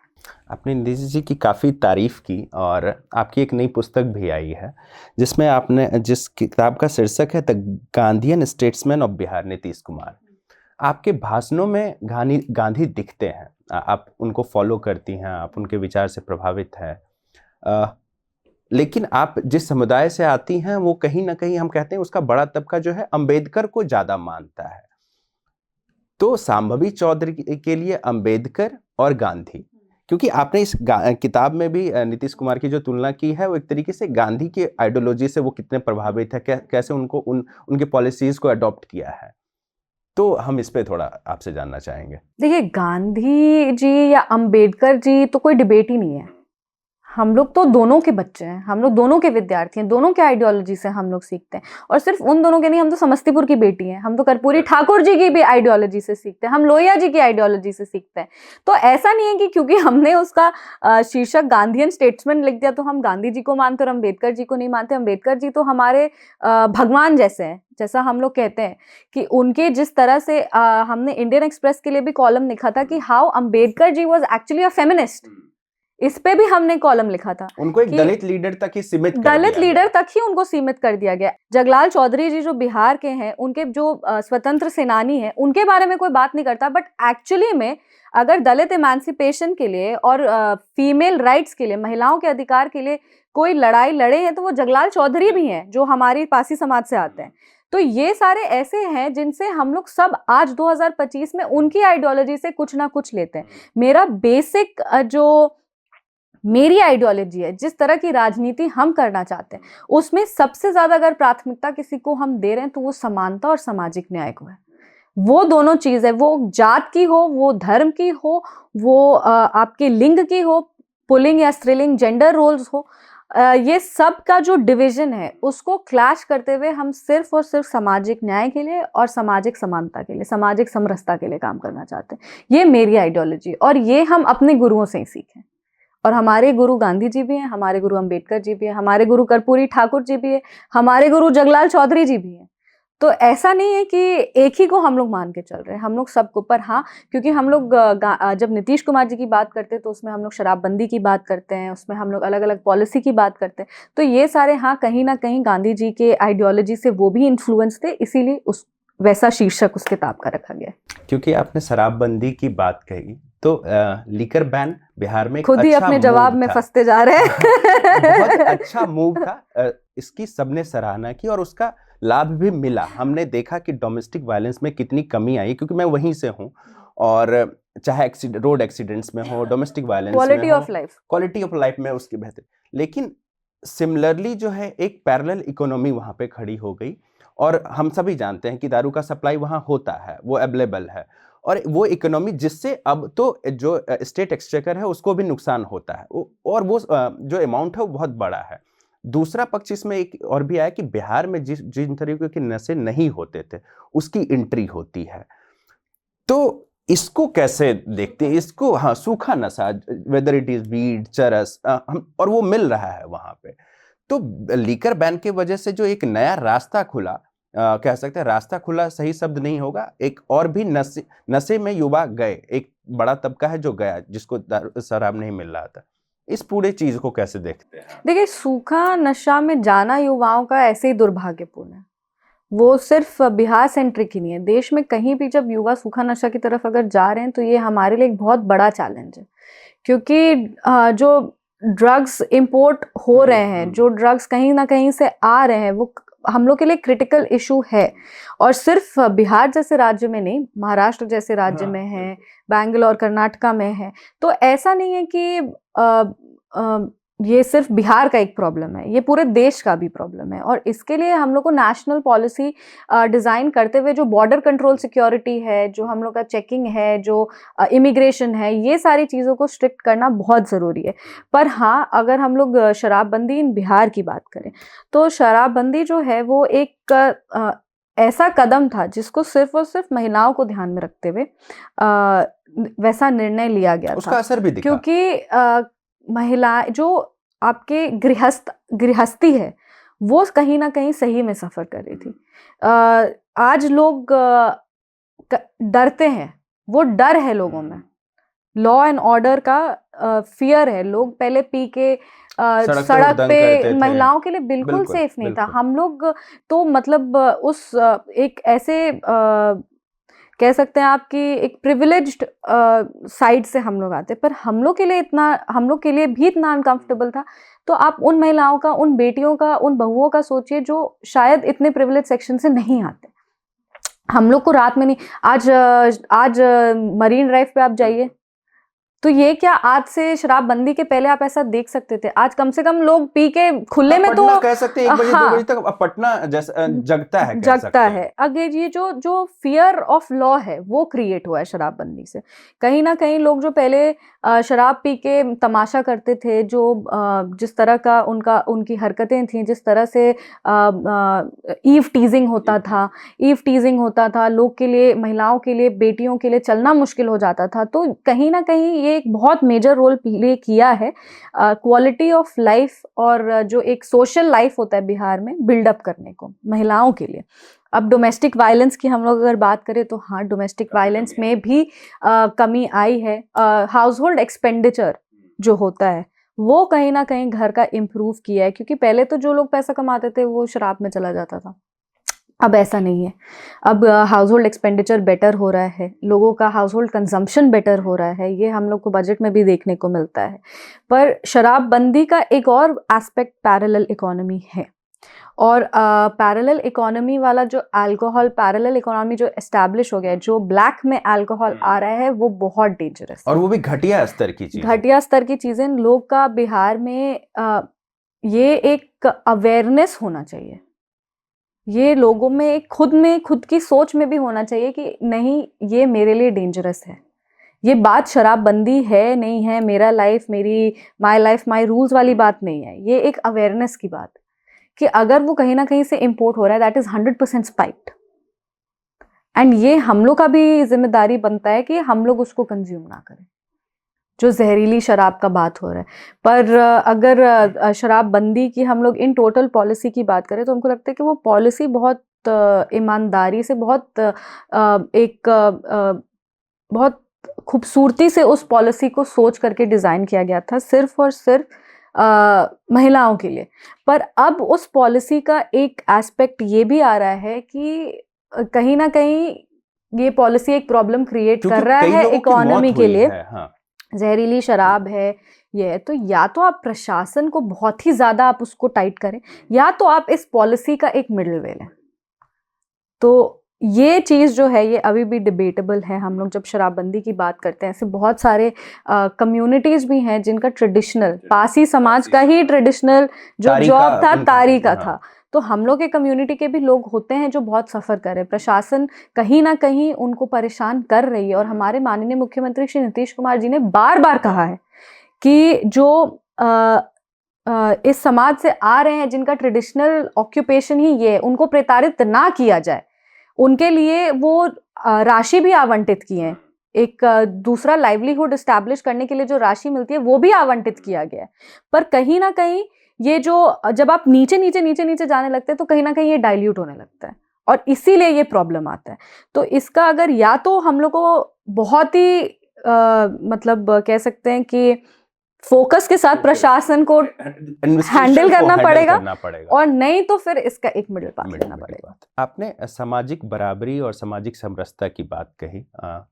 आपका इंटरकास्ट मैरिज हुआ है, मेरा भी हुआ है, और मैंने वो समस्या देखी है। बिहार जैसे राज्य में मैं अपने परिवार में पहला व्यक्ति था जिसने लव मैरिज किया और इंटरकास्ट मैरिज किया। आपने भी किया। क्या कुछ समस्या आई, और अगर नहीं आई तो क्या इंटरकास्ट मैरिज को सच में बढ़ावा देना चाहिए? जहां बिहार जैसे समाज में, जहां अभी भी बहुत लोग दूसरे तरीके से सोचते हैं, उनकी अपनी दलीलें हैं, कुछ सही भी है, कुछ गलत भी है। आप कैसे देखते हैं इसको? इससे सामाजिक समरसता और सामाजिक बराबरी में कितना फर्क पड़ने वाला? देखिए, सबसे पहले तो इंटरकास्ट मैरिज हमने किया, पर हम तो इंसान देख के शादी की। हम हमेशा यही कहते हैं, जिनसे हमारी शादी हुई है वो हम ये मानते हैं कि प्यार हो ना हो, इंसान अच्छा होना चाहिए, क्योंकि आपको अपना पूरा जीवन उसके साथ बिताना है। तो ये कंपेनियनशिप है, ये पार्टनरशिप है, और ये आगे चल के, क्योंकि हम अम्बिशियस हैं, हम वैसे नहीं है जो मतलब एक होता है ना कि ट्रेडिशनली महिलाओं को दबा दिया जाता है, हम वैसे हैं नहीं। तो हम पेट्रियार्की में हम मानते हैं नहीं। तो हम एनीवे थोड़े क्रांतिकारी टाइप के बच्चे हैं, तो हमको एक ऐसे इंसान से शादी करना बहुत ज़रूरी था जो इन बातों को समझे, जो इसमें जो एक होता है ना कि लोग फेमिनिज्म के मतलब खिलाफ पता नहीं क्या क्या बोलते हैं, पर हमको एक ऐसे इंसान से शादी करनी थी जो सही में इक्वालिटी में मानता हो। और जब मेरी मुलाकात सायन से हुई, हम लोग सबसे पहले बहुत अच्छे दोस्त थे। जब हमको लगा कि हाँ, हमारा सोच मैच करता है, हमारी जो पसंद नापसंद है वो कहीं ना कहीं मैच करती है, और अगर सोच नहीं भी मैच करे तो हम लोग उस लेवल पे नहीं है कि लड़ाई झगड़ा हो जाए। हम लोग एक दूसरे की बातों को समझ के एक मिडिल पाथ ले सकते हैं। तो तब हम बोले कि हाँ, मेरे को इस इंसान के साथ अपना जीवन बिताना है। और ये सिंपल, इसमें ना हम कास्ट देखें, ना हम ये देखें कि उनका परिवार का मतलब एक होता है ना कि लोग उसका भी बहुत तरह की बातें हमारे बारे में बोले कि क्योंकि वो उनको ऐसा परिवार था तो वो शादी कर ली, वैसा पर ऐसा कुछ भी नहीं है। हम और सायन कॉलेज में मिले थे, हम लोग बहुत अच्छे दोस्त थे, दोस्ती प्यार में बदल गया, प्यार से हम लोग शादी कर लिए, बस ये सिंपल सा कहानी है। अब अगर हम उनके परिवार की भी बात करें तो आचार्य किशोर कुणाल जी, पद्मश्री आचार्य किशोर कुणाल जी जो हैं, वो जितना दलितों के लिए काम किए हैं उतना शायद ही कोई दलित नेता भी दलित के लिए काम किया है। उन्होंने दलित देवो भव जैसी किताबें लिखी हैं जिसमें वो और सबसे मज़ेदार चीज़ ये कि हमारे ससुर जी का नाम आचार्य किशोर कुणाल नहीं है, उनका जो फैमिली नेम है वो कुछ और है। वो कुणाल टाइटल अडॉप्ट किए थे क्योंकि वो कास्ट सिस्टम में नहीं मानते थे। तो इससे बड़ा उदाहरण क्या हो सकता है सामाजिक समरसता की और सामाजिक न्याय की? जब वो धार्मिक न्यास के चेयरमैन बने थे, तब वो सबसे पहले यही किए थे कि हर मंदिर में दलित पुजारी दिए थे। तो ये सारे ऐसे ऐसे कदम है जो उन्होंने, आज वो महावीर मंदिर ट्रस्ट से जो अस्पताल चलाते हैं, जो चिकित्सा के केंद्र में जो वो काम किए हैं, आप उसमें देखिए कि कितने सारे, वो तो जात पात धर्म पूछ के किसी का इलाज वहां पे नहीं करा रहे हैं। उनका तो बस आइडिया ये था कि जिनके पास वो रिसोर्सेज नहीं है, जिनकी आर्थिक स्थिति उतनी मजबूत नहीं है, समाज का उनको वंचित वर्ग क्वालिटी, जो है, हाँ। समाज का वंचित वर्ग जो है उनको क्वालिटी ट्रीटमेंट मिले। कैंसर जैसी जो बीमारियां हैं उसके लिए मतलब लोगों का क्या बताएं, पूरा जीवन निकल जाता है उसका ट्रीटमेंट कराने में। और वैसे जीवन की सारी कमाई भी निकल जाती है। सारी कमाई, मतलब पूरा फैमिली जो है ना सफर करता है। ऐसे ऐसी बीमारी का वो मतलब कैसे कह सकते हैं कि एकदम नॉमिनल चार्जेस में वो ट्रीटमेंट करते हैं। और ये नहीं कि कोई मशीन, हम लोग खुद भी महावीर कैंसर हॉस्पिटल जाते हैं, एक से एक मशीन, ऐसा कौन सा मशीन है जो एम्स में है और महावीर कैंसर में नहीं है? तो वो एक से एक मशीन रखे, बट यही है कि उनका आइडिया प्रॉफिट मेकिंग कभी नहीं था, तो कभी भी चार्जेस ऊपर नहीं गए। तो अगर उनकी भी बात करें तो उनका परिवार जो है वो हमेशा दलितों के लिए आवाज उठाए है। हमेशा, अगर वो ये दलित देवो भव जैसी किताब भी लिखे तो वो कभी भी दलित बहू को अपनाने से मना नहीं किए। हमको तो इनफैक्ट सब लोग ये कहते हैं कि इंटरकास्ट मैरिज था, इतना कुछ ड्रामा हुआ, कुछ ये मतलब इतने अच्छे और इतने खूबसूरत तरीके से उन्होंने हमें स्वीकार किया। वो कहे कि अगर सायन खुश है तो हम उसमें खुश हैं। और अगर हम वो फैमिली का सिर्फ दलित को ही लेके नहीं, पर महिलाओं को भी लेकर के, मेरी मदर इन लॉ वो वर्किंग है, वो हमेशा चाहती है, मेरे फादर इन लॉ हमेशा चाहते थे कि जो बेटियां हैं वो भी काम करें। हमेशा बेटी जैसा मान सम्मान उस परिवार में हमको मिला। और आज भी हम हमेशा यही कहते हैं कि अपने बेटे और बेटी के लिए सब लोग बोलता है, पर अपने बहू के लिए कोई आगे जा करके ये बोले कि हाँ मेरी बहू काबिल है और उसको ये करना चाहिए, ऐसे बहुत कम लोग। आचार्य जी के साथ मुझे भी 2 बार समय मिला है समय बिताने का। एक बार तो मंदिर में ही हम उनके साथ काफ़ी देर तक थे। हम आपकी बात समझे, मतलब मैं ये कह रहा हूँ कि जैसे हमारे यहाँ होता है ना कि माँ मान जाती है, क्योंकि माँ भावनात्मक रूप से जो है बच्चों से ज़्यादा ऐसा कहा जाता है हाँ। कि जुड़ी होती है, पिता भी जुड़े होते हैं। तो माँ मान गई, पिताजी का क्योंकि वो राजनीति में थे ये, और आप समझते हैं कि बिहार जैसे प्रदेश में राजनीति में वोट समीकरण तमाम चीज़ें लोग कैलकुलेट करते हैं। पिताजी मान गए थे या ऐसे ही कभी उन्होंने कुछ कहा? या कभी नहीं, कभी नहीं, दोनों फैमिली से नहीं। मतलब हम तो अपने मम्मी पापा से बहुत ज़्यादा क्लोज भी थे और कभी उन लोग से कुछ छुपाए नहीं, कुछ भी नहीं किए। उन लोग दोनों फैमिलीज का बस ये था कि पढ़ाई पूरा हो जाना चाहिए और अपने मतलब जिस पाथ में जाना है उसके लिए आपको रेडी रहना चाहिए, उसके बाद ही आप लोग शादी के बारे में सोच सकते हैं। तो हम और सान तो जब हमारी पढ़ाई पूरी हो गई और मेरे मम्मी पापा बोले कि ठीक है, इस मतलब तुमको अगर तुम रेडी हो मेंटली तो कोई दिक्कत नहीं है। तो दोनों फैमिलीज बहुत सपोर्टिव थी, बहुत प्यार से उन लोग बहुत खूबसूरती से हम लोग के रिश्ते को एक्सेप्ट भी किए। हमारी शादी भी हुई और आज भी टचवुड कोई ऐसे सब अच्छा है। दोनों फैमिलीज मतलब हम लोग के करियर्स को भी लेके बहुत सपोर्टिव है, क्योंकि हम राजनीति में, पब्लिक लाइफ में हैं और बहुत समय कम भी रहता है परिवार के लिए, पर कभी भी ये सारे इश्यूज को लेके कोई भी परेशानी कभी नहीं हुई है। आचार्य जी को पद्म श्री से सम्मानित किया गया है। इसमें भी एक विवाद हो गया कि उनको जो सरकार है, नीतीश सरकार ने पद्म विभूषण के लिए उनको रिकमेंड किया था और मीडिया में स्टेटमेंट भी आया कि आपकी सासू माँ जो है वो इस चीज़ से थोड़ी नाराज़ थी। कितनी सच्चाई है इस बात में, और नाराज़ थी तो आपने उनको कैसे मनाया, क्योंकि you are part of the government? नहीं, कोई नाराज़गी नहीं थी। कोई, देखिए वो पॉलिटिकल नहीं है। मेरी जो मदर इन लॉ है, सासू माँ, वो पॉलिटिकल नहीं है और वो एज अ फैमिली मेंबर सोचती हैं, है ना। वो उनकी मतलब जीवन साथी है, जीवन संगिनी है वो।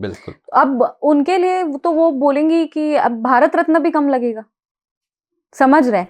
वो पॉलिटिकल तो है ही नहीं। अगर कल को मेरे ही मम्मी पापा के लिए कोई बोले कुछ, तो आप ऐसे थोड़ी उनको पुरस्कार में थोड़ी आप सीमित कर सकते। तो वो तो उस इंटेंशन से बोली, पर ये अलग तरीके से इसको पेश कर दिया गया। वो उनके बातों को जो है बहुत ज़्यादा घुमा दिया गया। ऐसा कुछ भी नहीं था। हम लोग पूरा परिवार भारत सरकार के बहुत आभारी हैं, हमारे प्रधानमंत्री नरेंद्र मोदी जी के बहुत आभारी हैं कि उन्होंने इतने कम टाइम में हमारे पिताजी के काम को पहचानते हुए उनको पद्मश्री से नवाजा। और ये एक हम मानते हैं कि सही मायने में एक सच्ची श्रद्धांजलि है। वो जो काम करते थे और जो काम वो करना चाहते थे आगे, उसको रिकग्नाइज करने के लिए। और इससे हम लोग को भी एक बूस्ट मिला कि हाँ, पापा के काम को continue- आगे बढ़ाना है, क्योंकि पापा का काम यहाँ है कि आज वो पद्मश्री पे हैं। तो इस काम को आगे हम लोग को लेकर के जाना है और पापा के जो अधूरे सपने हैं उसको पूरा करना है। ये बात पद्म भूषण, विभूषण, पद्मश्री इसका बात नहीं है, क्योंकि उनके जो काम है वो तो एक रिकग्निशन होता है तो ना। पापा ने कभी ये सोच के उसको शुरू नहीं उसको किया। कभी नहीं, इनफैक्ट वो होते तो वो हम लोग तो बात भी नहीं करते। अगर वो होते तो शायद हम लोग यहाँ पे होते ही नहीं आज उनके पास पद्मश्री, क्योंकि वो किसी भी रिकग्निशन के लिए कभी काम नहीं किए। वो कभी भी इसके लिए काम नहीं किया कि हमको कोई फेवर मिल जाए, हमको कुछ। वो सिर्फ उनके जीवन में सिर्फ दो ही चीज था, सत्य और असत्य, सही और गलत, और कुछ था ही नहीं। तो हमको भी बहुत ज्यादा इंस्पिरेशन उनसे मिलता है कि कल को जब हम निर्णय लेने में फंसे कहीं पे, तो हम ये सोच के करेंगे अगर पापा होते तो वो क्या करते। तो हमको पता है कि वो सही करते हैं। ये जो भरोसा है, ये भरोसा उन्होंने कमाया, तो उसको आप पुरस्कार में कैसे सीमित कर सकते हैं। तो ये तो हम लोग अपना सौभाग्य मानते हैं, हम लोग अपनी खुशनसीबी मानते हैं कि जो बिहार वासी हैं वो ये सोचे कि नहीं उनके लिए ये नहीं ये होना चाहिए या वो नहीं ये होना चाहिए। पर एज अ फैमिली हम लोग तो आभारी हमेशा रहेंगे भारत सरकार के, और आने वाले समय में भी रहेंगे। बात को ट्विस्ट कर दिया गया, बात के शब्द को थोड़ा इधर उधर करके उसको पेश कर दिया गया, पर उनका भावना और इंटेंशन बिल्कुल भी वो नहीं था। वो तो रॉ है, वो तो उनसे पूछा आपको कैसा लग रहा है तो वो बोल नहीं कि अरे ये नहीं, ये भी होता तो अच्छा होता। पर इसका कोई भी पॉलिटिकल एंगल बिल्कुल भी नहीं है। इस बातचीत को थोड़ा हल्का करते हैं, काफी गंभीर बातें होगी। आपके साथ आपके पति हर जगह दिखते हैं, चाहे कह लीजिए सार्वजनिक कार्यक्रम हो या आप किसी से मिलती हैं तो लोग बातें करते हैं इसको लेकर के। क्या आपके पति भी आने वाले समय में जो एक्टिव पॉलिटिक्स की बात करते हैं, is he interested in that? और See, he is definitely interested in politics. He is definitely very political in his approach. वो उनको राजनीति में शुरू से रुचि रही है, पर चुनाव लड़ना है ऐसा कुछ नहीं है। क्योंकि देखिए, जो अभी मतलब एक होता है ना कि परिवार में चर्चा होती है कि यार राजनीति करना है, ये करना है, वो करना है, ऐसा कुछ नहीं है।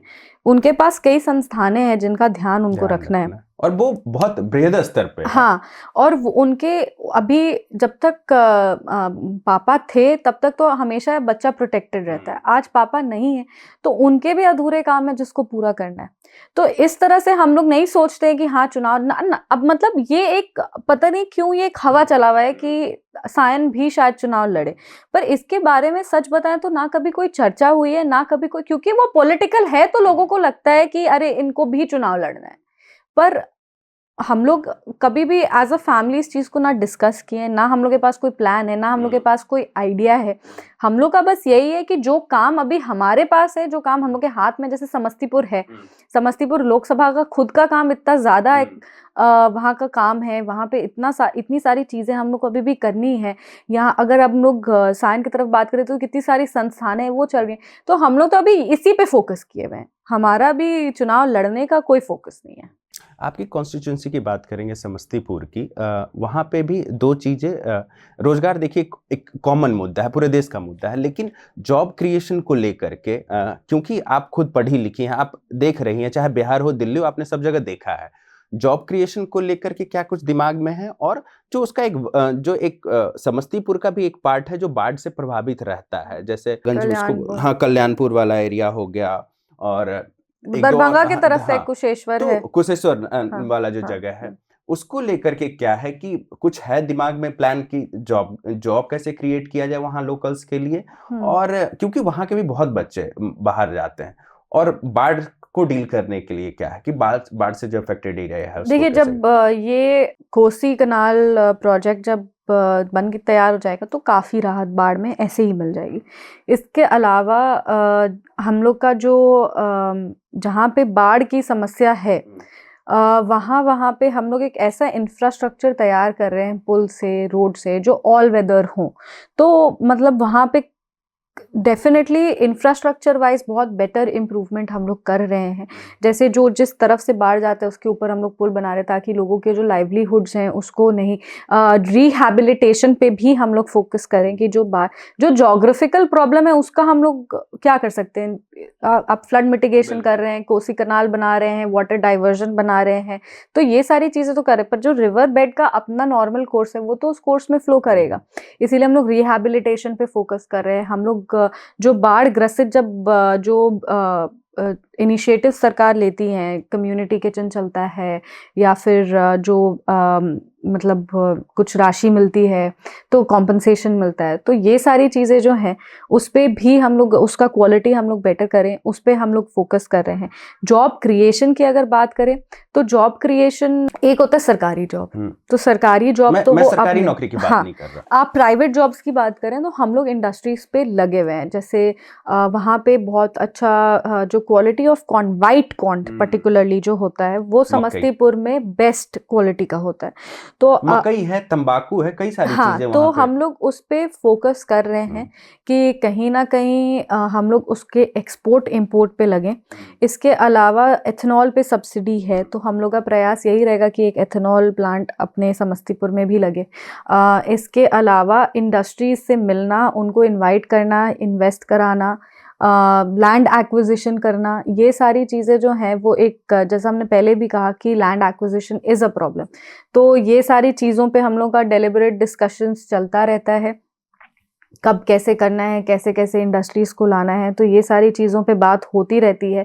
युवाओं के वहाँ रोज़गार की बात करें तो जो सरकार के भी कई इनिशिएटिव्स हैं, मुद्रा लोन्स है, स्टार्टअप में है, महिलाओं के लिए अलग से राशि है अगर वो एंटरप्रेन्योर्स बनना चाहते हैं, अपना कुछ बिजनेस खोलना चाहते हैं, तो ये सारी योजनाओं का करेक्ट इम्प्लीमेंटेशन हमारे लोकसभा में हो सके, ज़्यादा से ज़्यादा युवाओं तक ये सारी राशि पहुँच सके, जो इसमें करना चाहते हैं काम उनको भी हम लोग इसमें इंक्लूड कर सकें, इस पे हम लोग काम कर रहे हैं। सेल्फ हेल्प ग्रुप्स में महिला जो है उनके माध्यम से हम लोग अवेयरनेस करते हैं कि ये सारी योजनाएं चल रही हैं। सेल्फ हेल्प ग्रुप्स को हम लोग एक तरह से एक अवेयरनेस क्रिएशन के जो वॉलंटियर्स होते हैं उस तरह से हम लोग यूज़ कर रहे हैं कि वो आगे जा कर के ये सारी योजनाओं के बारे में बात करें। इसके अलावा जो लेबर इंटेंसिव सेक्टर जो है उसमें हम लोग ज़्यादा से ज़्यादा समस्तीपुर के युवाओं को डाइवर्ट करने का कोशिश कर रहे हैं। जो गरीब परिवार हैं जिसमें जो लेबर वर्किंग क्लास है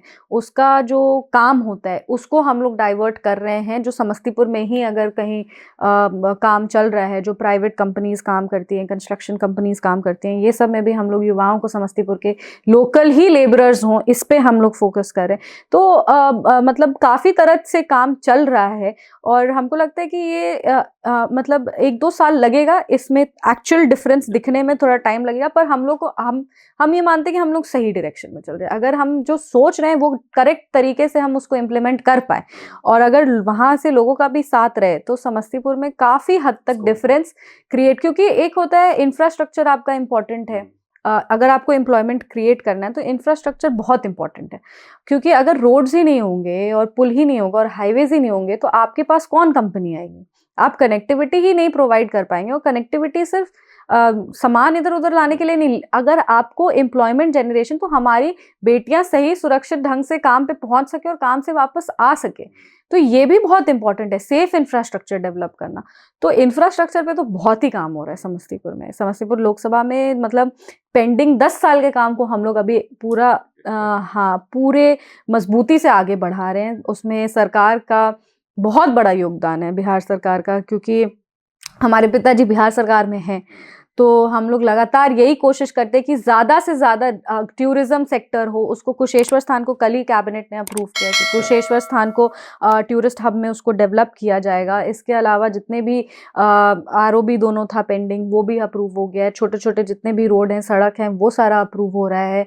4 लेन्स बन रहा है। जो 4 लेन अभी तैयार हो रहा है वो 4 लेन समस्तीपुर का 26 गांव से होते हुए जाएगा। अमास दरभंगा जब आ जाएगा, करेक्ट, अमास दरभंगा आएगा तब होगा, पटना पूर्णिया आएगा तब होगा। तो ये सारी चीजें जब ये कोलैटरली सब कलेक्टिवली 2 साल 3 साल में साथ आएंगी तो बहुत बड़ा चेंज दिखने लगेगा। सामभी मुद्दे कई हैं, लेकिन मुझे पता है आपका गला खराब है, फिर भी मेरा लालच है। मैं एक दो और महत्वपूर्ण मुद्दों पे आपसे बात करूंगा, उसके बाद इसको खत्म करेंगे। दो चीजें हैं। बिहार की राजनीति की अगर बात करें तो कहीं ना कहीं अभी वर्तमान राजनीति युवाओं के आसपास घूम रही है। आप हैं, भाजपा के कई नेता हैं, चिराग पासवान हैं, पीके हैं, प्रशांत किशोर हैं, तेजस्वी यादव हैं। हम लोग अब राहुल गांधी हुआ हो सकते हैं, तो पीके भी हुआ हो सकता है। ये युवा का कॉन्सेप्ट ही राजनीति में हमने नहीं किया है, ये उन्हीं लोगों ने तय किया है। अब राहुल गांधी अभी तक युवा राजनेता कहे जाते हैं, ये तो राजनीति तो में होंगे युवा ही। का कॉन्सेप्ट थोड़ा और डेमोग्राफिकली गड़बड़ हो गया है। और हम इस चीज को मना नहीं कर सकते या दरकिनार नहीं कर सकते कि तेजस्वी की अपनी एक फॉलोइंग है और तेजस्वी भी नेता के तौर पे मैच्योर हो रहे हैं और उभर के आ रहे हैं। वो हार्ड वर्किंग है, हाँ, कोई हार्ड डाउट वर्किंग नहीं है। है। चाहे लोकसभा चुनाव देखा हमने, विधानसभा चुनाव देखा, लेकिन उनकी टाइप ऑफ जो पॉलिटिक्स है वो कहीं ना कहीं पिता के इर्द गिर्द ही घूमती है, जो एमवाई समीकरण है और ये तमाम चीजें। हम आपसे चिराग के बारे में नहीं पूछेंगे, पीके के बारे में पूछ चुके हैं, भाजपा गठबंधन में है इसलिए नहीं पूछेंगे। तेजस्वी को राजनेता के तौर पे संभवी चौधरी कैसी देखती है? वो अभी तक पुरानी राजनीति कर रहे हैं। युवा, जब युवा नेता आते हैं उनकी खूबसूरती यही होती है कि वो कुछ नया लेके आते हैं।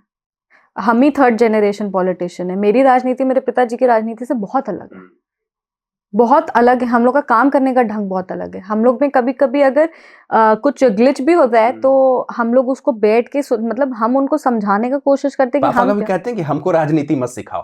हाँ, बहुत हर टाइम क्योंकि देखिए एक चीज है, हम कुछ भी जीवन में हो जाए बेटी बेटी ही रहती है, तो ये चीज तो हमेशा होता है कि नहीं नहीं हमको पता है क्या हो रहा है, हमको पता है क्या हो रहा है। और अब हम भी बोलते हैं कि नहीं हमको पता है, हमको कैसे करना है, हमको पता है, तो ये इशू आता है। पर हम लोग दोनों एक कह सकते हैं केपेबल हैं एक दूसरे के प्रोसीजर को चेंज करने के। हम लोग केपेबल हैं कि एक दूसरे की बातों को समझें, और अगर कुछ कहीं ना कहीं गलत हो रहा है तो उसको, जैसे मेरे फादर अब मॉडर्न एज टेक्नोलॉजी को अपनी राजनीति में अकोमोडेट कर रहे हैं, नई सोच के साथ जो लोग आगे आ रहे हैं उस सोच को अकोमोडेट कर रहे हैं। और हम भी युवा होने के नाते जो अनुभवी लोगों के सुझाव हैं उसको अपने अडॉप्ट कर रहे हैं, अपने काम करने के ढंग में कहीं ना कहीं उसको ढाल रहे हैं। पर अगर हम तेजस्वी यादव जी की बात करें तो वो एक मतलब वो डर के राजनीति कर रहे हैं। वो डर के राजनीति इसीलिए कर रहे हैं क्योंकि उनका एक ट्रेडिशनल वोट बैंक है, ठीक है। वो ट्रेडिशनल, उनके स्टेक्स भी उनके हाई हैं। हम नहीं बोलेंगे कि वो मतलब डर के राजनीति कर रहे हैं तो मतलब अब एकदम गो ऑल आउट, ये हम नहीं कह रहे।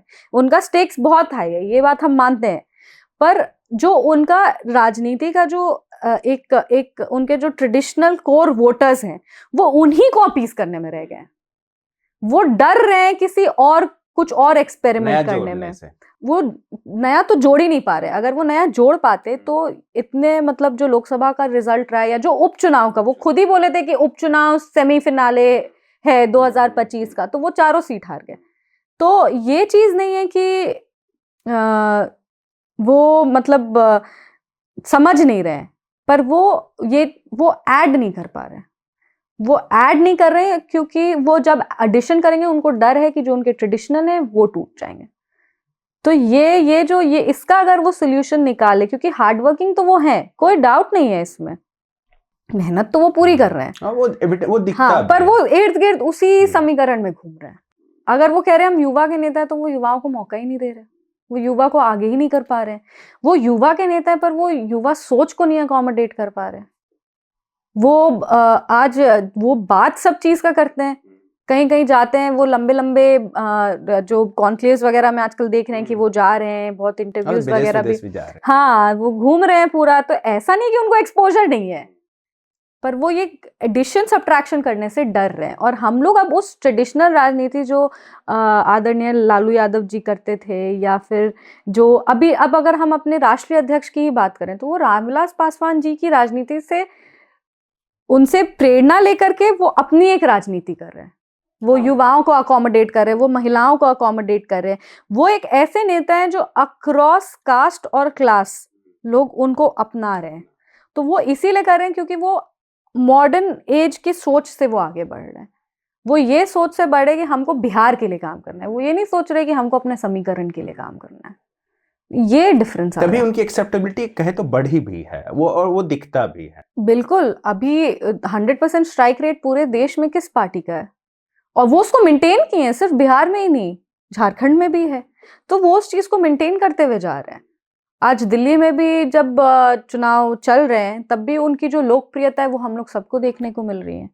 तो ऐसा नहीं है कि वो सिर्फ एक समीकरण को लेके चल रहे हैं। जो ट्रेडिशनल वोटर्स हैं वो हैं, पर वो फियर ऑफ एक्सपेरिमेंट में वो नहीं है। वो एक्सपेरिमेंट करें, वो ऐड करें, वो सब्ट्रैक्ट करें, वो एक अपना जो एल्गोरिदम है उसको एक्सपैंड कर रहे हैं। लेकिन तेजस्वी यादव जी अपने ही समीकरण में काम कर रहे हैं। संभवी अंतिम सवाल, इस वर्ष बिहार में चुनाव होने वाला है। संभवी क्या चाहती है कि बिहार का चुनाव इस बार किन मुद्दों पर हो? बिहार का चुनाव किन मुद्दों पर हो? बिहार का चुनाव रोजगार के मुद्दे पर होना चाहिए, क्योंकि हमारे जो हम युवाओं का प्रतिनिधित्व करते हैं, महिलाओं का प्रतिनिधित्व करते हैं, और मेरे लिए ये बहुत ज़्यादा आवश्यक है। सिर्फ मेरे लिए नहीं, हमारी पार्टी लोक जनशक्ति पार्टी जो है वो लगातार ये बात करे कि युवा जो है वो बहुत बड़ा चंक हो गया है। अगर हम लोग उनकी बातों को नहीं सुनेंगे और उनके डिमांड्स को नहीं केटर कर पाएंगे, तो हम कहीं ना कहीं स्टेट मशीनरी फेल कर जाएगी। इसीलिए युवा मेरी प्राथमिकता हमेशा रहेंगे, और युवाओं का ये मांग है कि रोजगार को बढ़ा जाए। अब रोजगार को कैसे बढ़ाया जाए? सरकारी नौकरी तो हो ही रही है, सरकारी नौकरी में तो बहाली हो ही रही है। ऐसे थोड़ी कि सरकारी नौकरी में बहाली नहीं हो रही, जो एम्प्टी सीट्स हैं उसको भी फिल किया जा रहा है। तो ये चीज तो हो ही रहा है, सरकार ये कर रही है। पर सरकार को प्राइवेटाइजेशन की तरफ भी थोड़ा ध्यान देना चाहिए। इंडस्ट्रीज, नई नई इंडस्ट्रीज को लाना चाहिए। ये प्रयास करना चाहिए कि जो पॉलिसी रेगुलेशंस होते हैं उसमें बड़ी बड़ी इंडस्ट्रीज को कोई छूट मिले, ताकि वो मतलब एक होता है ना, अट्रैक्ट हो बिहार में इन्वेस्ट करने के लिए। ये एक बहुत बड़ा हम चाहते हैं कि 25 की राजनीति जो है वो इस यहाँ से जो सरकार आए वो इस चीज़ को गंभीरता से ले। प्राइवेटाइजेशन की बात करें तो इंडस्ट्रीज़ की तो बात कर ही रहे हैं, क्योंकि आज हम लोग देखते हैं कि जो बिहारी हैं वो बैंगलोर हो या बॉम्बे हो या दिल्ली हो, ये सब सॉफ्टवेयर इंडस्ट्रीज में बहुत ज़्यादा वो है, सबके आईटी सेक्टर में बहुत ज़्यादा वो लोग हैं। तो आईटी सेक्टर बिहार में ही क्यों नहीं बन सकता? अगर हर बिहारी बाहर जाके आईटी सेक्टर में ही काम कर रहा है, तो हमारा एक आईटी सेक्टर बिहार में क्यों नहीं डेवलप कर सकता? उस पे रहे। स्पोर्ट्स को बिहार में आगे कर दिया गया है काफ़ी ज़्यादा, क्योंकि स्पोर्ट्स यूनिवर्सिटी जो है वो बिहार को मिल गई है राजगीर में। तो स्पोर्ट्स को भी आगे किया जाए, क्योंकि हमारे प्लेयर्स बहुत अच्छे हैं, बाहर जाके लोग ट्रेनिंग करते हैं। तो स्पोर्ट्स का जो एक जो हमारे युवा हैं जो अभी कहीं और जाते हैं, ट्रेन करते हैं, सब कुछ करते हैं, तो अब क्योंकि स्पोर्ट्स यूनिवर्सिटी बिहार में आ गई है, तो स्पोर्ट्स को भी हुई, हम सबने देखा। जी हाँ, हम भी थे। काफी फोटो आपकी वायरल हुई है। बहुत बहुत बहुत मजा आया और बहुत अच्छा लगा देख के कि हमारे बिहार में एक ऐसा स्टेडियम है। हमें भी अच्छा लगा उसको देख करके। और मैं अपने प्रीवियस इंटरव्यूज में, उससे पहले जितने भी मैंने किए हैं, मैंने हमेशा स्पोर्ट्स इंफ्रास्ट्रक्चर की बात की है, क्योंकि हमने देखा है कि कैसे समस्तीपुर के बच्चे, पटना के बच्चे बाहर के राज्यों में जाकर के खेलते हैं और वहाँ अच्छा करते हैं। वो बेगूसराय कबड्डी, वॉलीबॉल, कितने वहाँ से हैं, मतलब बच्चे जो अच्छा खेलते हैं, नेशनल खेलते हैं, लेकिन हमारे बच्चे फिजिकली बहुत ज्यादा फिट हैं, बहुत केपेबल है। ट्रेडिशनली, जेनेटिकली भी फिजिकल कैपेसिटी उनका बहुत बेहतर है। तो अगर हम लोग स्पोर्ट्स को बढ़ावा दें तो सही में बिहार में जो बच्चे स्पोर्ट्स खेल रहे हैं वो बहुत आगे तक जाएंगे। तो ये चीज़ है। और इसके अलावा हम चाहते हैं कि जो सोशल जस्टिस है और जो इक्वालिटी है उसमें महिलाओं की, दलित वंचित शोषित वर्ग की बहुत बड़ी भागीदारी है। तो ये महिलाएं और दलित वंचित शोषित वर्ग से जो लोग आते हैं, जो समाज का हमारा वो वाला हिस्सा है, उसको प्राथमिकता मिले और वो उसी सरकार को चुने जो उनको प्राथमिकता देती है। तो ये हमको लगता है कि ये बहुत अच्छे मुद्दे होंगे, और अगर हम लोग इस पे सही में अच्छे से सोचें और इस पे अगर चुनाव लड़ें और आने वाले समय में भी इसी पे काम करें, तो बिहार काफ़ी बदल जाएगा। तो आपने देखा कि हमने संभवी जी से रेगुलर क्वेश्चन जो होते हैं ना, कि वो जदयू क्यों नहीं ज्वाइन की, वो भाजपा क्यों नहीं ज्वाइन की, वो लोजपा में क्यों आई, और उनके ऊपर मतलब टिकट कैसे मिल गया, इन सब से इतर हमने उनसे बातचीत की, हमने रेंज ऑफ इश्यूज पे बात की। और कह सकते हैं जो सही मुद्दे हैं, जो बिहार से संबंधित हो, देश से संबंधित हो, हमने उससे बात की, और संभवी ने बहुत अच्छे तरीके से सभी का जवाब भी दिया। मैं चाहूँगा कि आप लोग इस इंटरव्यू को देखें, हमारे चैनल को, ऑर्गेनाइजर को लाइक करें, सब्सक्राइब करें, and I will request Shambhavi ji also, क्योंकि हमारा जो यूट्यूब चैनल है, though we are oldest weekly magazine of India, but हमारा यूट्यूब थोड़ा नया है, तो आई विल रिक्वेस्ट यू कि खास करके समस्तीपुर वासियों के लिए आप कह दें कि इस इंटरव्यू को देखें और इसको नहीं, लाइक करें। इसको हम अपने हैंडल से भी रीट्वीट करेंगे, रीपोस्ट करेंगे, पर आप लोग प्लीज़ ये इंटरव्यू को लाइक करिए, शेयर करिए, सब्सक्राइब करिए। और यूट्यूब का तो अब कह सकते हैं कि एरा ऑफ यूट्यूब है ये, एरा ऑफ पॉडकास्ट है ये। तो ऐसे अगर आप लोग को अच्छा लगेगा तो हम लोग ऐसे पॉडकास्ट करते रहेंगे, क्योंकि ये एक ऐसा मंच है जहाँ पे आपको अपने थॉट्स को शेयर करने का मौका मिलता है। इसीलिए आप इस यूट्यूब चैनल को और बल दें, ताकि वो और ऐसे ऐसे पॉडकास्ट निकालते रहें, देश के हित के मुद्दों पे वो चर्चा करते रहे और हम लोग सब उसको देखते रहें। शांभवी जी, आपका बहुत बहुत धन्यवाद। आपका Thank स्वास्थ्य you. खराब था, फिर भी आपने ज़्यादा समय दिया, मैं कहूँगा। बहुत बहुत नहीं, धन्यवाद। मेरे को भी बहुत मजा आया। Thank you so much.